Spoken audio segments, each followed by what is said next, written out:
For more than 200 years, the Royal Literary Fund, or RLF, has given grants and employment opportunities to writers. I'm Mark Lawson, I'm a trustee of the Royal Literary Fund, and today we've brought together 7 writers to discuss the writing life, the issues facing writers for stage and screen. So I thought we'd start with the Robert Holman Award. First of all, who Robert Holman was. 1952 to 2021. His best-known work, probably, which is also a film, is Making Noise Quietly, which I think I'll start with in a moment. But we have people with a particular connection with him because Simon Stephens and David Eldridge collaborated with him, with Robert Holman, on a play called A Thousand Stars Explode in the Sky. And Joe Ward Munrow is the first recipient of the Robert Holman Award. So, Simon, start with Making Noise Quietly, which is a hugely influential work, I think. And the first thing about it, it's structure and tone, I would say. So it's three... It's a triptych, yeah. It's a triptych. Yeah.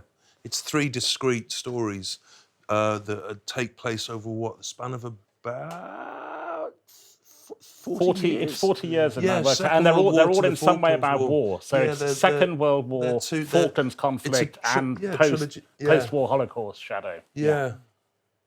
I met Robert before I read him. When I was resident dramatist at the Royal Court Theatre in 2000, I used to go to their Friday morning script meetings, which is a kind of legendary figure in those days of the Royal Court's kind of mythology, a legendary kind of like staple of the Royal Court's mythology. And I would be there every week, and then every kind of month there'd be somebody who'd come in as a guest speaker, guest visitor and reader of the plays. And I was so daunted by those occasions because they were like full of the cleverest people that I'd ever met. Absolute Oxbridge graduated kind of theatre makers of the highest order, you know, Ian Rickson, Max Stafford Clark, James MacDonald, Katie Mitchell, people who really, really daunted me. And then one week, this guy came in who I just recognised as being carved from the same kind of stone as I was. And he was a northeastern writer who probably, when I think about it now, he's probably about the age that we are now. He's probably mid-50s. Robert Holman, and he was an incredibly quiet and gentle, but ferociously thoughtful and compassionate contributor to those meetings. And after meeting him, I just thought, I just need to read your plays. I started with Making Noise Quietly. And I don't know if you've read Making Noise Quietly, and if you've not, it is a gift for a playwright, because the level of humanness, the level of imagination, the daring to kind of like, was one of the first writers, him and Wallace Shawn, to kind of create that triptych structure. It was so inspiring as a kind of 27-year-old playwright to realise what plays could do. And you met him about the same time, I think. Yeah, I mean, I think I met him maybe, I think it was like 98 or 99.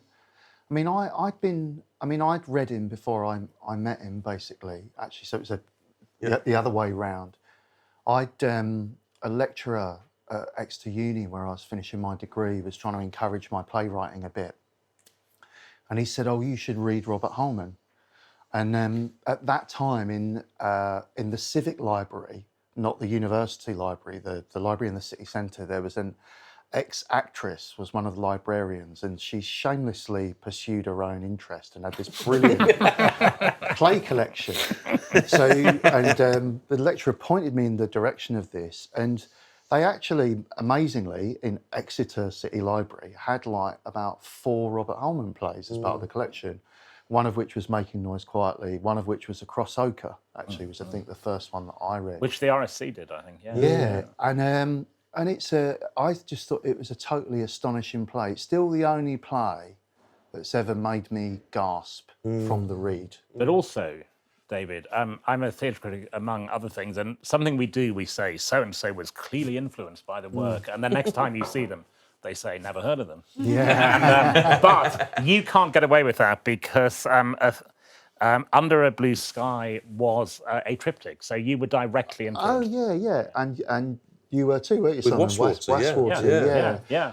But I think that it opened it out for me. I mean, I was trying to write a play about 2 school teachers, and it was for ages, and it just wasn't working very well. It was kind of like I don't know, it was like a bad skylight, you know? And I sort of thought, actually, you know, if I did this in 3 parts, like Making Noise Quietly, then actually you can have 6 teachers rather than 2 teachers, and then you have a whole portrait of a world, you know? So yeah, it was very influential.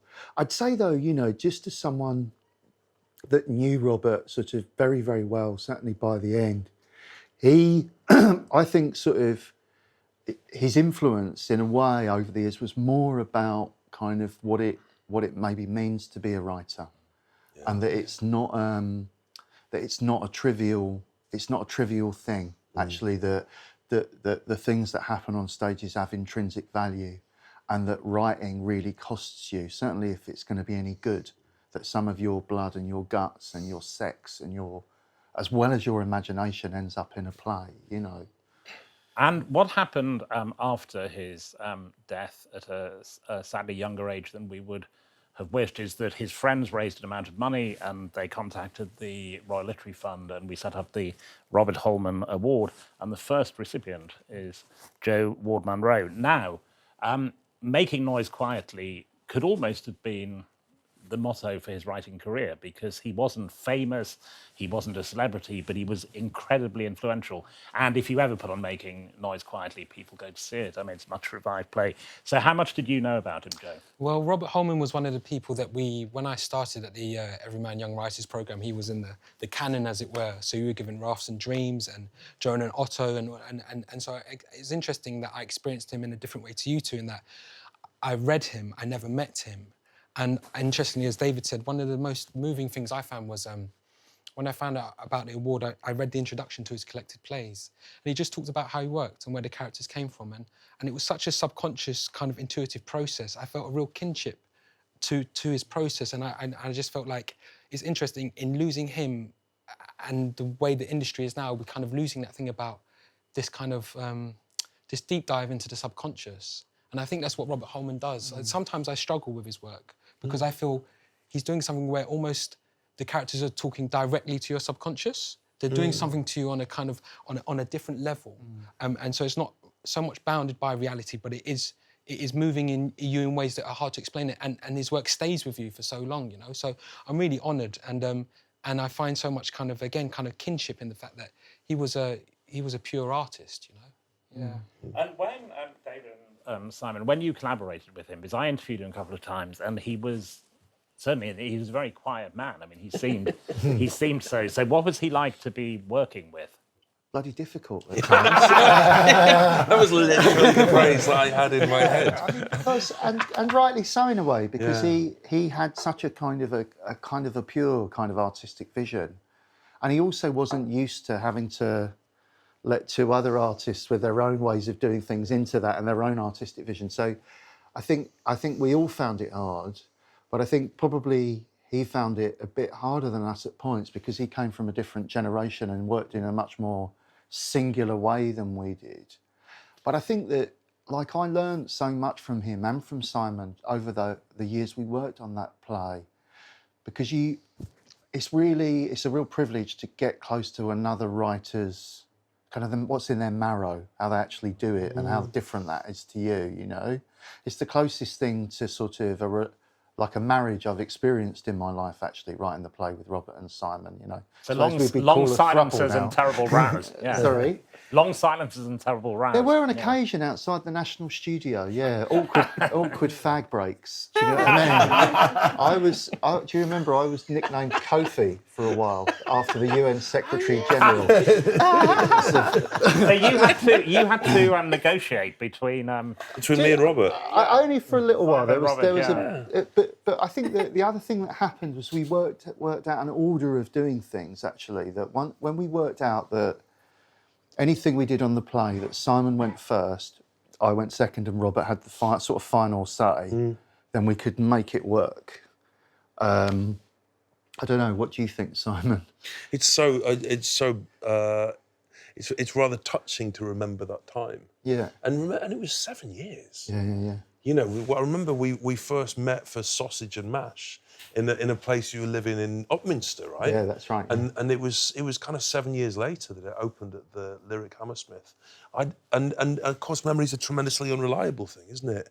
I'd forgotten how combative me and Robert could get in discussions about dramaturgy, in discussions about exactly when language can speak directly to the subconscious or when it needs to be filtered through dramatic action, around the nature of evil. I remember one quite passionate conversation about whether or not evil existed. Yeah. And I think it's indicative of I think what you said, David, was so beautiful. The purity of his commitment to the necessity of the writer. And I think I learnt that from him more than I learnt it from anybody else, that our work matters, actually, that it matters. And theatre's necessarily a collaborative industry, and all of us are used to collaborating with producers and with directors and with actors, and we cherish the kind of the way in which our work is mediated through the audience. It's elemental, of course it is.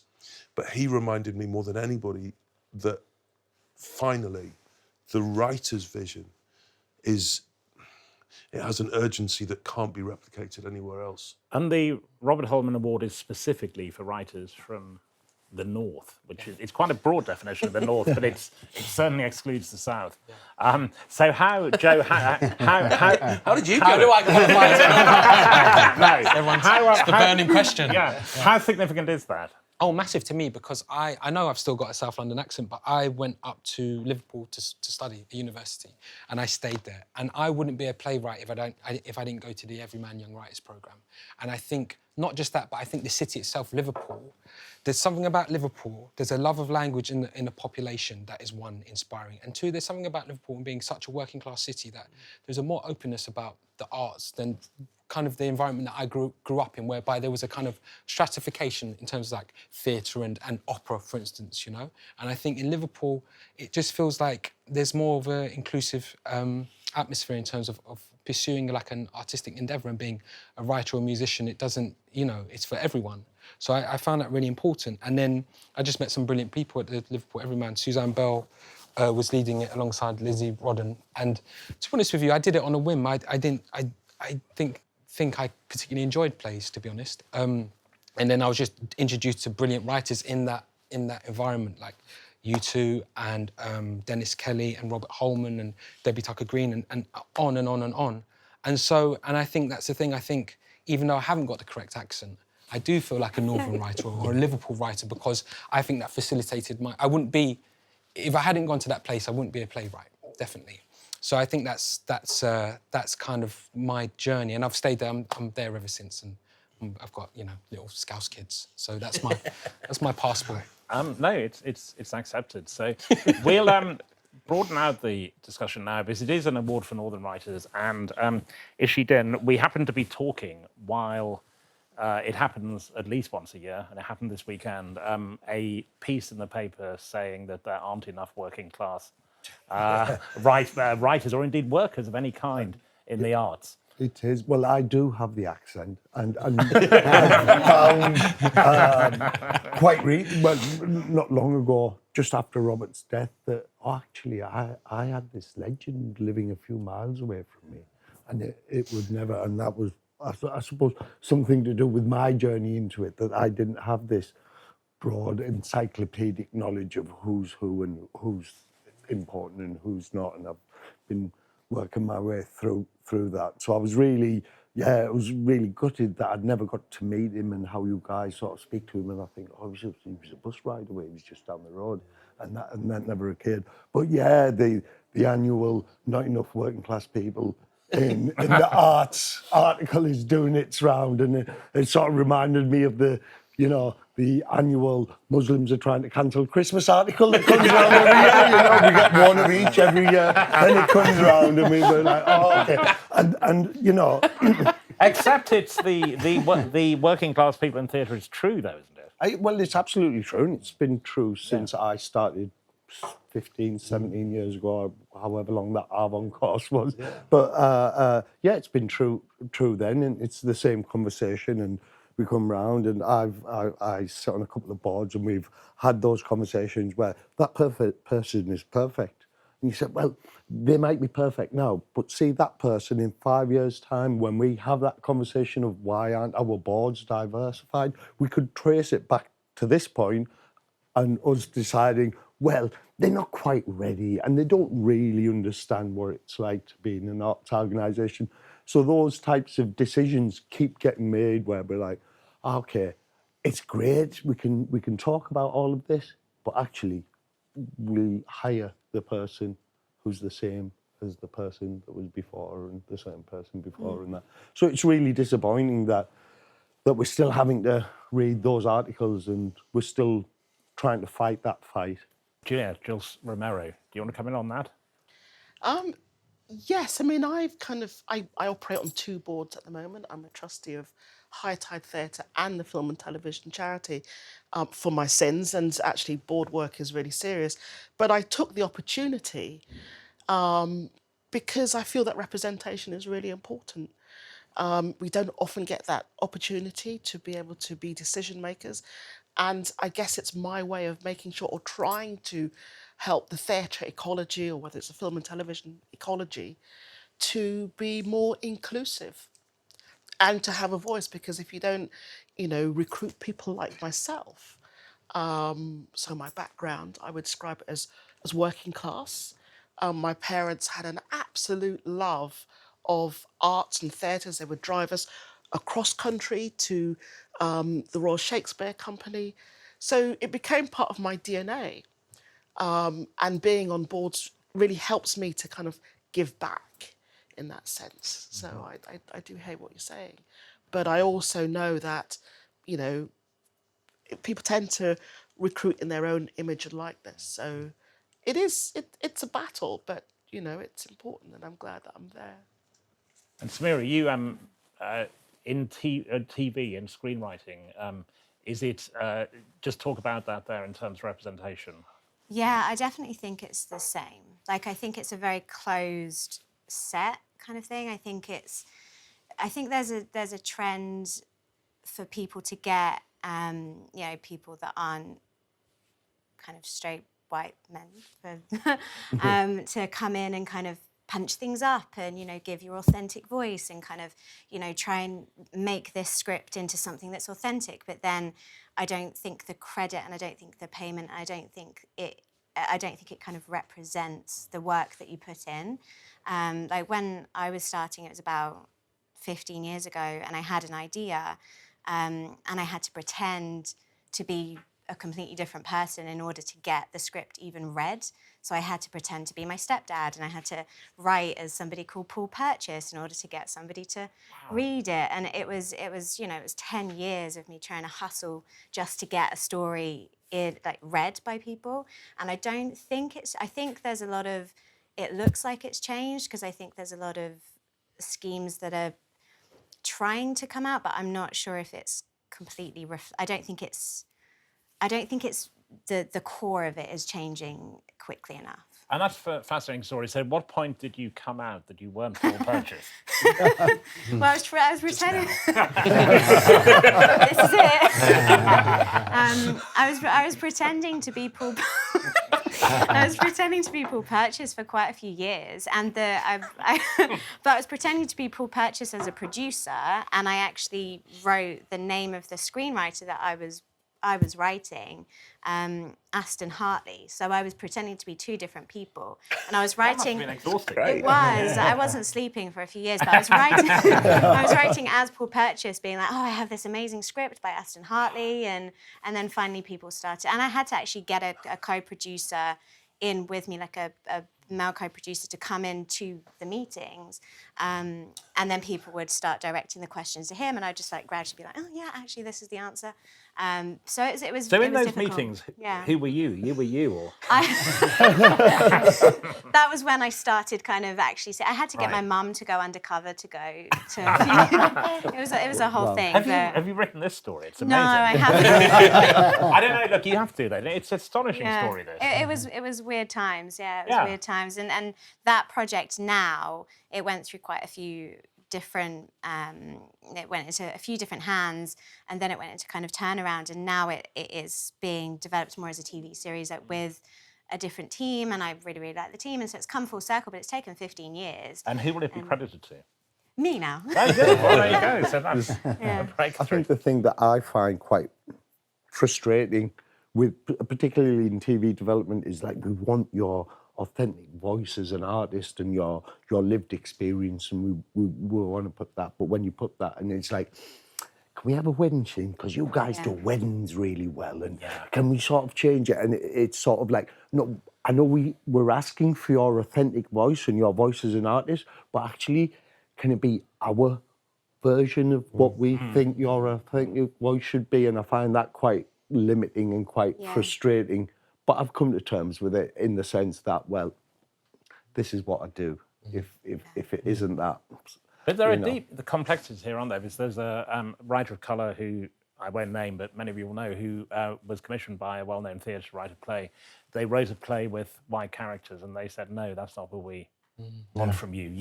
We've commissioned a black play from you, which shows the complexity of all this. Yeah, it does. I mean, I really pride myself in writing.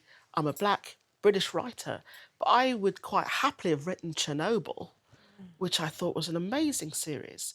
I have a journalistic background. I would love to have written something like that.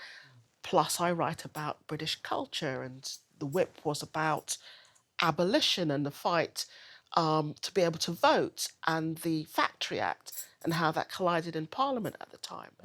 I think people looked at me and assumed that the play would just be about the transatlantic slave trade, but it wasn't.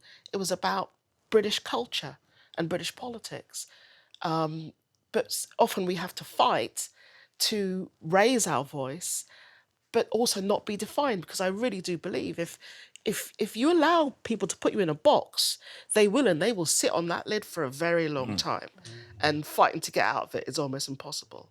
So I do really pride myself on trying not to be stereotyped.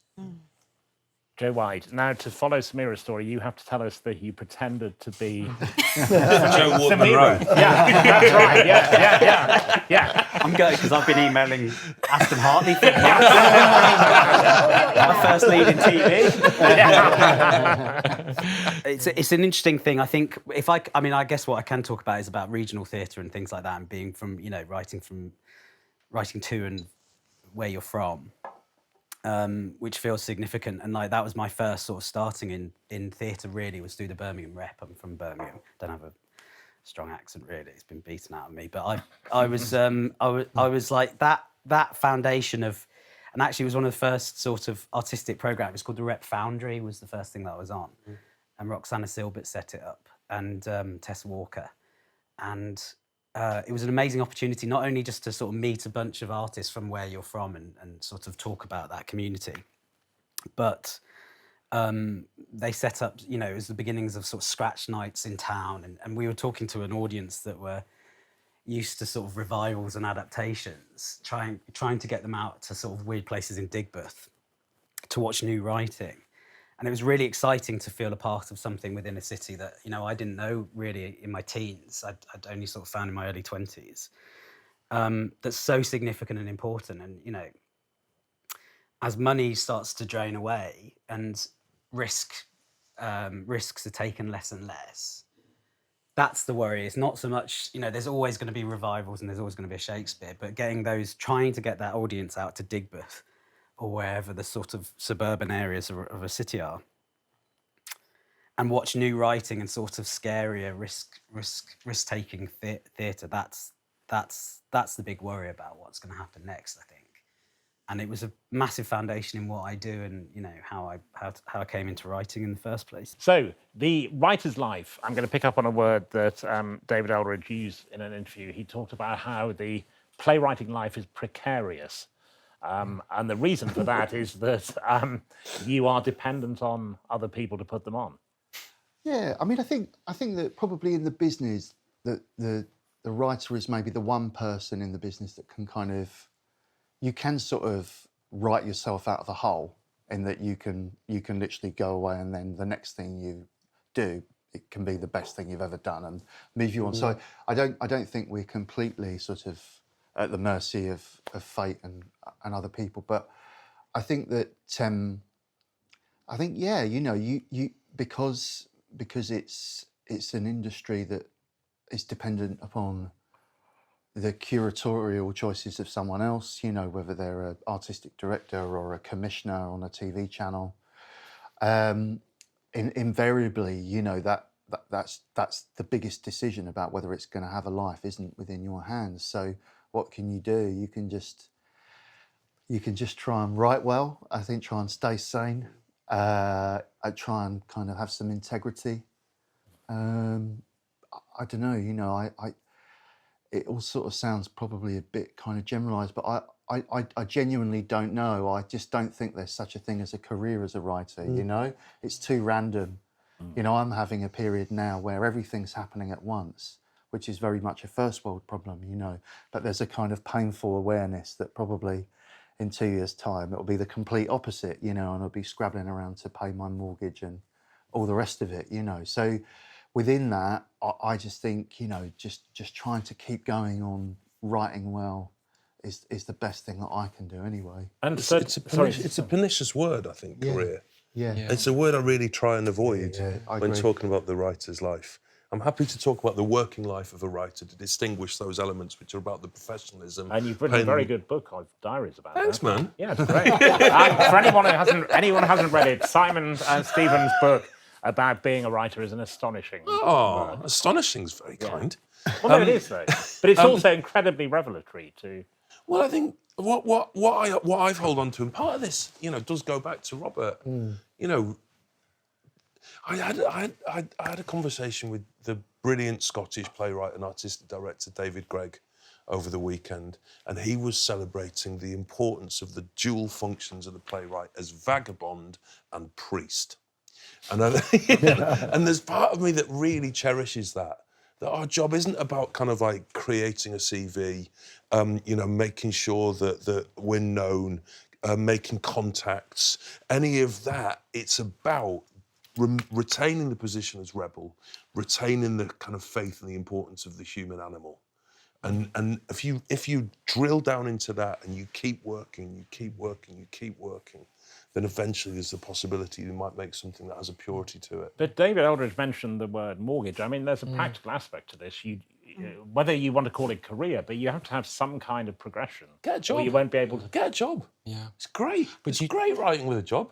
Do you think the drawbridge is coming up? Do you think the drawbridge is coming up a bit now, though? For like, when I first started teaching at the Everyman, I would really encourage people. This is about 10, 15 years ago. I'd encourage people to be playwrights, like wholeheartedly, just go for it, commit. Now I can't do that with the same level of conviction. I say, write, keep writing, but I think it's hard. It's really tricky, and it feels like it's getting trickier, if I'm honest. I was going to raise this bit. Sorry, I'm bringing in a moment, Juliet, but Sir David Hare got quite a lot of coverage recently because he said it's impossible to have a career as a playwright now because his generation, they used to get a play put on every couple of years, and now you can't do it. Now there are complexities there because there was a very small group of men. There was 4 of them. There were 4. And they were mainly called David, actually. And then in 2000, it was this revolution in playwriting when 12 other playwrights Yeah. And now there's thousands. But there is this communication that diversity assures sport and more opportunities for more people. It does mean that more writers are getting fewer individual chances, doesn't it, in terms of building a career? I think that's part of the challenge. I definitely think that. Well, I'm going to take a slight detour. That's fine. I'm looking at what's happening in America at the moment. I'm looking at the rollback in commitment to diversity and inclusion and equality, and I'm very concerned about how that's going to hit our theatre landscape and ecology. It seems to me that the pool of writers who get the opportunities is shrinking. I do teach, and I hear what you're saying. I mean, I do try to encourage people wholeheartedly to really come from truth and integrity with where they're writing, but I also do teach, or try to impart, creative and emotional resilience. and also financial resilience. I do talk about this quite a bit, but I never want to discourage people from, taking that flight of madness. I think you have to have an element of madness to be a writer. And it's something that I enjoy. Now, I've made a lot of mistakes, and, I left full-time work as a journalist to become a writer, fell flat on my face. But again, that was part of the journey for me. And I've learned a lot. But it also means that I feel that I can support particularly young people who want to be writers, but also are witnessing this shrinking pool and trying to get their voices heard. But also, it's something I want to talk about because a big economic shock was in theatre was COVID. Now, obviously, it was a much broader shock, and lots of people literally died. But we noticed at the RLF that we were getting applications from writers who were doing really well before COVID. They had 3-4 commissions, and then suddenly it all just collapsed. Yeah. And we were aware of that. Joe, do you? Yeah, I applied for the. Actually, I just wrote to the RLF during COVID, September 21. So it was in that weird. I don't know what was going on, what stage or level I was in at that point. I think but in a second bubble of lockdown, some were we, or sort. something, or bubble? Yeah.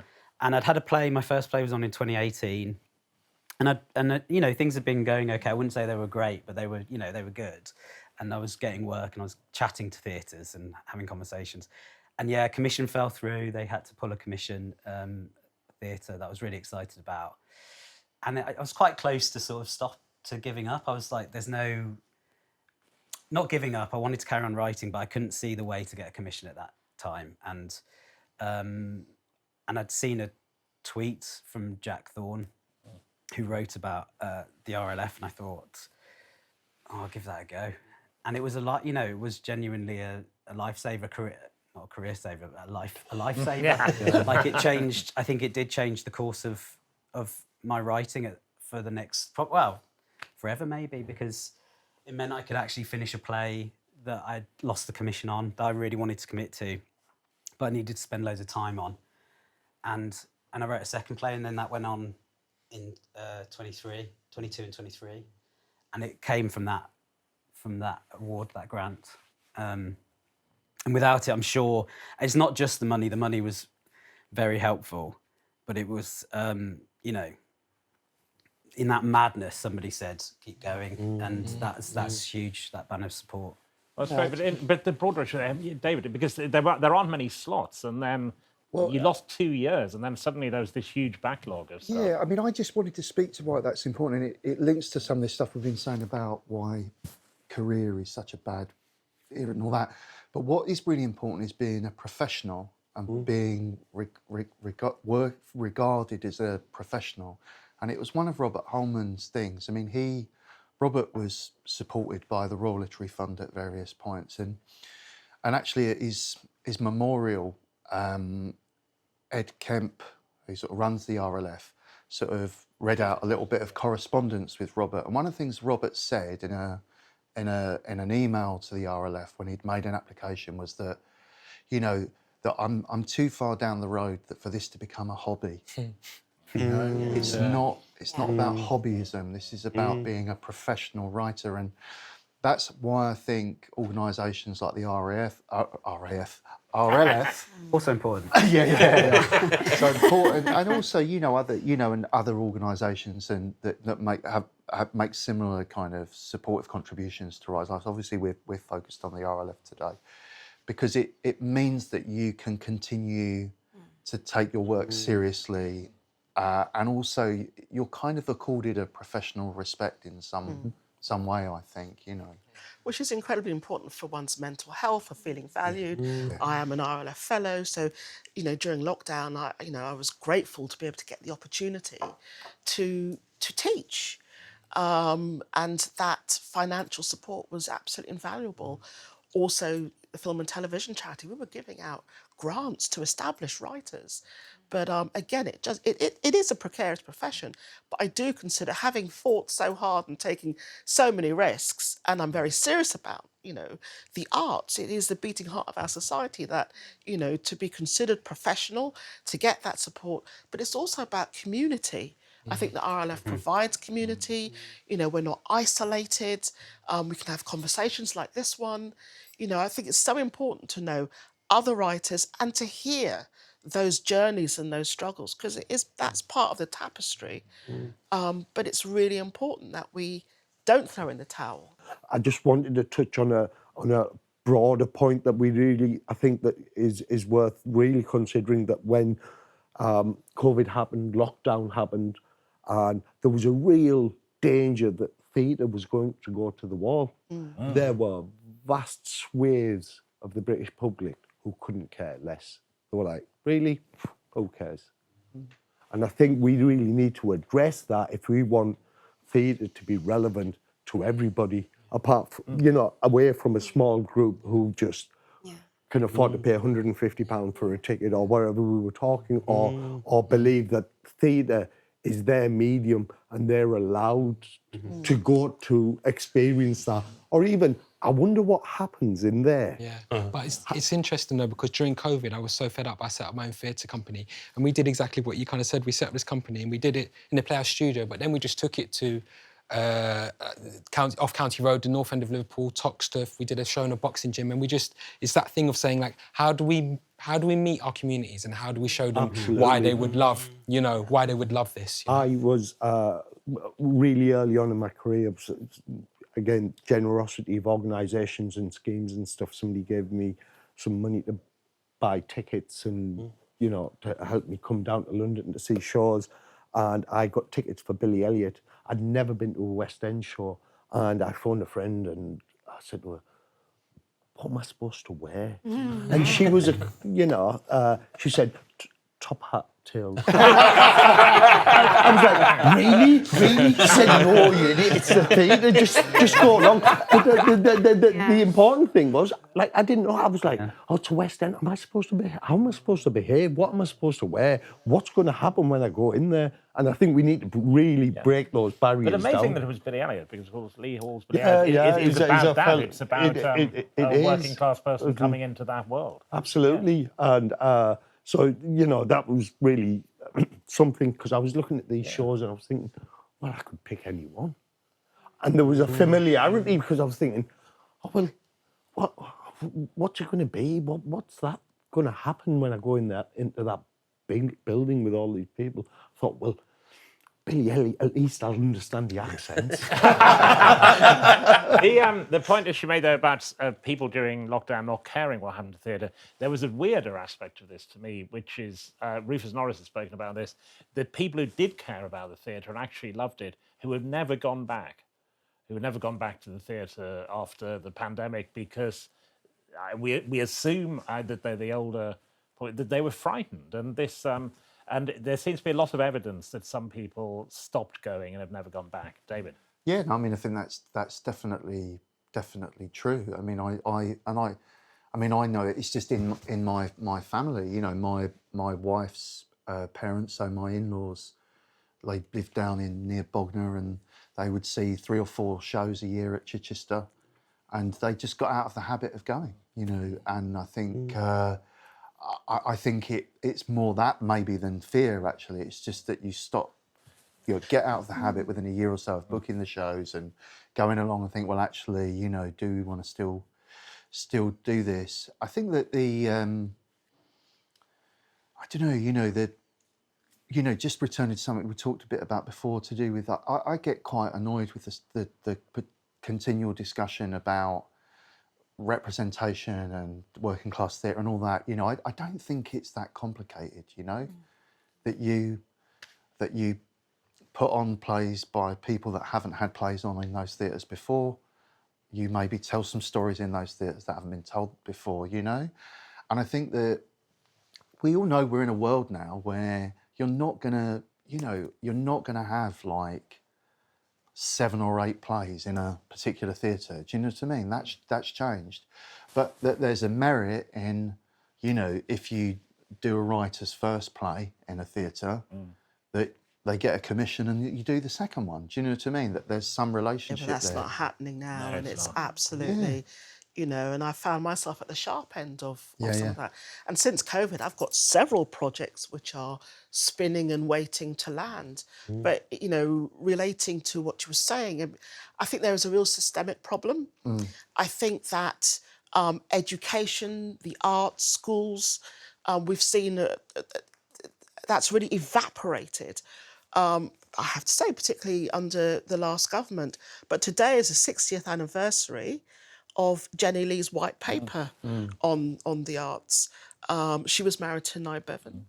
And Which led to the Arts Council and... absolutely. And actually, it was Tim Price who wrote Nye, and that's how I came to learn about her.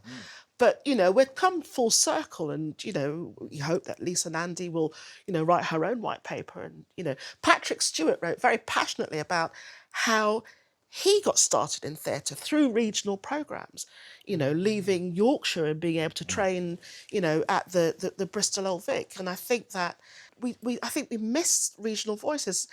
And also, it's the money. I mean, I would love to go and see your play, Champion. It's in the Northeast. You know, when I was a journalist, some of my, you know, early experiences were in, you know, the north of the country. That's where I chose to go and, you know, be a journalist, because I was from the south and I wanted to learn about those communities. But actually finding the money now to go and travel and see, it's so difficult. We then have to encourage these pieces into London. And that is a problem. Everyone's become really protectionist. And some theatres are struggling with their boards. You know, we touched on censorship and the ideas of commercialism, what works, what doesn't. You know, all of these come into play when what we really want to do is get real writing out there, which is authentic. I think something big has got to change in the arts, and I don't know what it is. I wonder if it's a move away from professionalism. I wonder if it's about ensemble. I wonder if it's about amateurism. I wonder if it's about owning that and turning away from the possibility of just making money and just going back to the position of vagabond and priest and holding on to the arts as being something that can resonate in a deeper way. That's what I've been thinking about, actually. It's just that, what about if the money isn't coming back, and it seems like the money isn't coming back, then what do we do as artists? And that's the thing. And I think, especially in the regions as well, I think we've got to kind of build our own networks, and we've got to put our own work on, and we've kind of got to... I think of any kind of art form that has a verve or energy to it. You think of the early days of like hip-hop or punk rock. It doesn't come from an overarching organisation giving you money. That would be lovely. I would love it if that happened. But I think we're at a point now where necessity means we're going to have to build it ourselves in a way. And I think you're right, this thing about ensemble and cooperation and building our audiences, you know. It's and about moving the away from London as well. approach. That's what... It's about community grassroots. This is what High Tide tries to do. We go out into the communities and we form links and networks. But increasingly, I think this is what's going to be happening, because we are going to be facing increasing recession.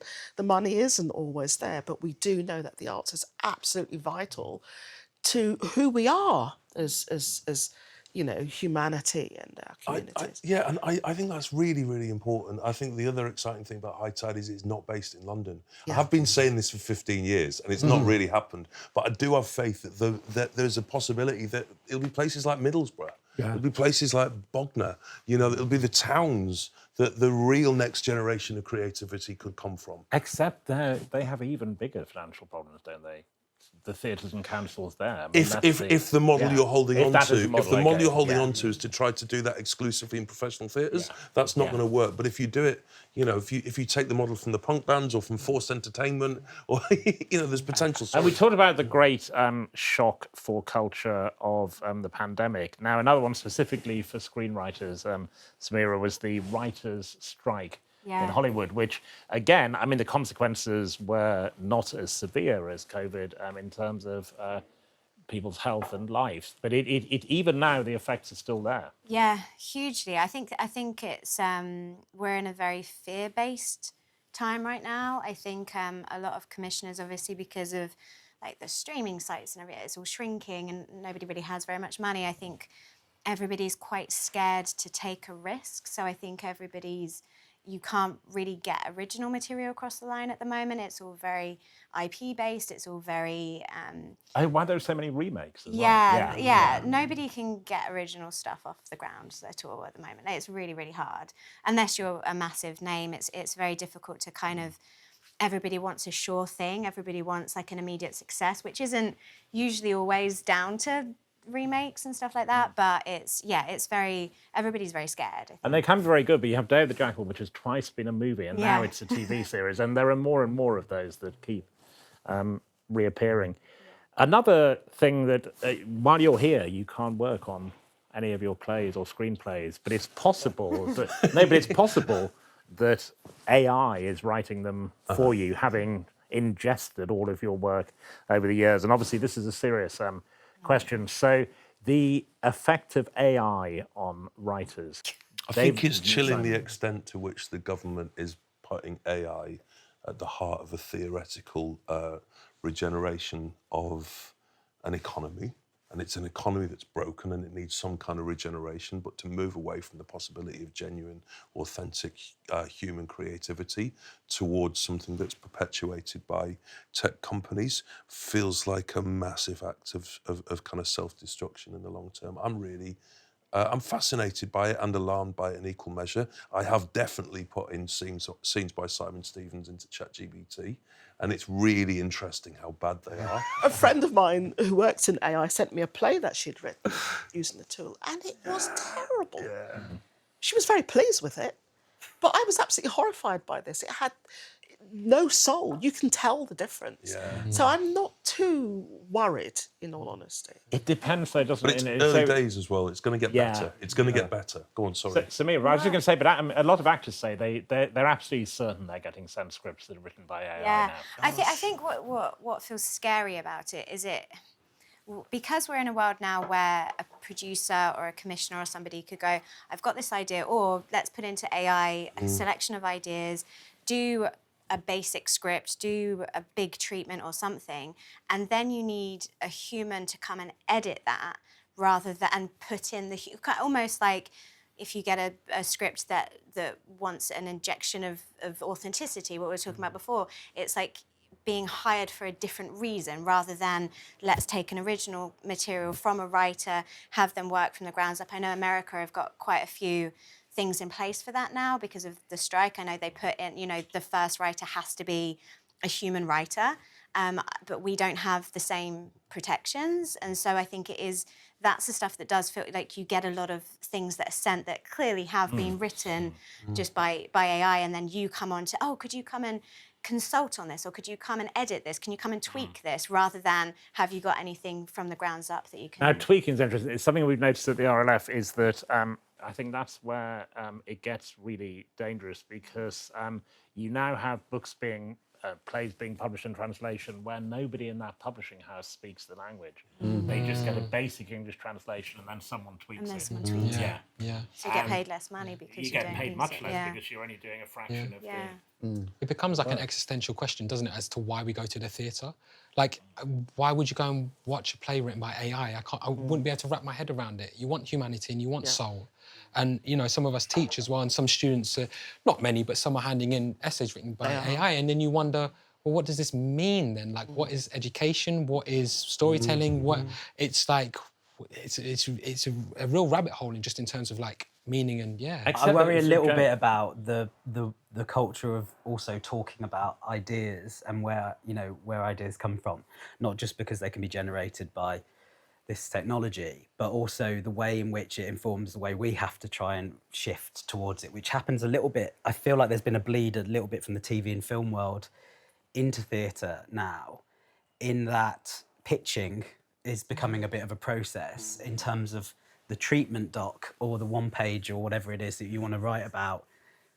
There's a slight, I've even noticed in the last few years, just a slight shift in the way that, because of risk and money and producibility, the way you have to try and cover bases in a pitch doc for a play, which I feel Robert Holman, I feel like Robert Holman behind me going, and I remember having a conversation with Robert about this, talking about an idea for a play and how I was trying to you know, get it across the line. And he was like, I don't think I've ever had an idea for a play in my life. Like, what do you mean? And, you know, trying to get a story before you've written it, and how people talk and what it's about. Like, he was like, what do you mean what it's about? Like, themes and stuff. And that, like, that process, I think, that's a bit worrying that that's changing a little bit already. Is it fair to say, Samera, that that screenwriting is more vulnerable to AI because there are projects where heart is irrelevant. If you have a series called, I don't know, The Quick and the Quixotic, number 17 of those, the audience doesn't care who wrote it or whether it has. It does feel. I mean, I can't speak to the theatre because I haven't written for theatre, but yeah, it does feel like it almost keeps. This might sound dramatic, but keeps the power in a certain place. Like, it keeps the power in the execs, the commissioners, the people that could go, oh, you know, I need to get a version of this famous thing, like do a replica of that, and then AI will come up with a load of ideas, or it'll come up with a load of stuff that, and it doesn't feel like it's like, especially in this day and age where everything is so IP driven anyway, and they're not really taking scripts that are original. It does feel scary, I have to say. It does feel like it's getting smaller and smaller. I read sorry, I was just going to say, I read a big treatment from someone a little while ago who had never written before, and it was really good, I have to say. It was really good, and I got really irritated because I was like, this took me about 6 years to be able to do that, and that's taken you no time to and because it's a different skill. It's about what are you putting into AI, what are you telling them to say, do it in more of this voice, make it more authentic, more whatever it is. So it does feel like it's smaller. I hate to be, yeah. I was just going to add that, you know, I think where you've got projects which are very plot-driven, I think AI would work very well. But when you've got character-driven projects, I would like to think that AI would really just, you know... Not be able And to if it is true, and at the moment, and clearly it's early days of this technology, and it's a fool's game to predict anything, right? But if it is true that at the moment it is possible in some inarticulate way to sniff out the breath of humanness in the difference between the script that's generated artificially and the script that's generated by some kid in a room in Middlesbrough or Bognor or Toxteth or whatever, then maybe that's a source for optimism for the theatre, actually. Because you can't lie about that in the theatre because you're in the same room. And theatre's organic. So you have your director, you have your actors. Actors are brilliant at reading subtext, and they will sniff out. Yeah, exactly. If you want another optimistic story, it doesn't sound like one at the beginning, but I was a broadcaster know very well. I was driving a few weeks ago, and they started their programme off. And I thought, God, something really terrible has happened. Like one of their children has died or something, because they're not there. The voice was completely without. And then they said, ha, that wasn't me, that was AI. And that gave me a lot of hope because it was inhuman. Yeah. And The introduction to the programme. I knew. I suddenly had this instinct, oh no, something really, really awful has happened. I think that is He's interesting. catatonic, there's not... Sorry, and we were promised that this technology would do everything and would leave us free to paint and write plays and write poetry, whilst machines and this, and it turns out that actually it's the machines that are doing the poetry and the art, and we're just putting shifts in, and you know. I mean, the economy wouldn't work because that's the problem. But just to stick up for AI, I mean, in case they do take over the world. But there are these occasional examples which do give you thought, which is that AI is much better at reading cancer scans than any human technician.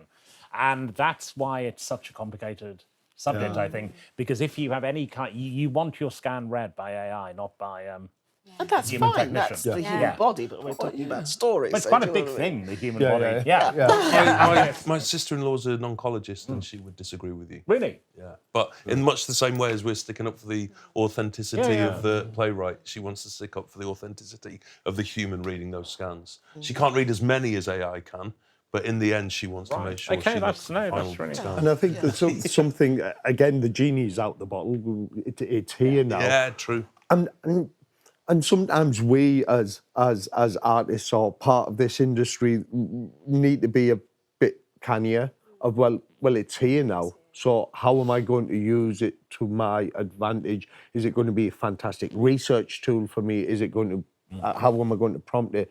Because it's not going anywhere. And for us to sort of be a bit Luddite about it and sort of say, no, but we can't, is actually going to be to our detriment, because ultimately it's in corporate hands and they have the power. And, you know, so I'm very much about, well, okay, how are we going to make it work for us as artists and as dramatists, not for it to do our work, but to assist us in our pursuit. I can't resist this. Simon Stephens has twice held up a model of a playwright as being a priest and a vagabond. So David Gregg's idea. Yeah, He just David said Gregg. It's a really good No, idea. it is, I just but- thought I'd steal No, it I and think see you if I should, get but more I credit think for it. also I want to do one of those questionnaire style things. So we'll go round. To what percentage priest and vagabond are each of you? David. Oh, I'm definitely much more vagabond than priest, I would say. Joe Ward Munrow. 90% vagabond, 10% priest. And you have to be yourself, Simon. So what's your balance? I'm 50-50 split. I'm Right. quite priestly. I kind of have a belief. JB Priestley. I have a faith in people. I Right. have a faith in humanness. Right. And I'm unapologetic about advocating for that. And that's quite priestly, feels quite priestly. Samera. Oh, I don't think I've got very much priest in me at all. I think Be my another character. I think my faith in people used to be quite good, but I think it's dwindled. So I'd say maybe like 85, maybe 90. Maybe I've But got. no, Joe, yeah, it's but- right. You could start writing to people as the Reverend so-and-so. That is really true. That's very true. Yeah, thank you. You could. Ishy. Well, for me, it depends what day it is. It depends Yeah. how I wake up, what frame of mind I'm in, what's happened, if I feel priestly or whether I feel like a vagabond. I famously used to drive a cab, and I did this formula once, and I worked out that I'd had 160,000 random conversations with people. Wow. I have incredible faith in humanity. I write from humanity. I write plays about human beings and people who might happen to be brown, might happen to be northern, or might happen to be Muslim soldiers in the First World War. But first and foremost, the human beings. I have incredible faith in the human condition and humanity. Juliet. I would say definitely priest. I'm not interested in the vagabond side. I'm too old for that now. I do. For me, it's a mission, and it is that slight madness in the belief of a mission.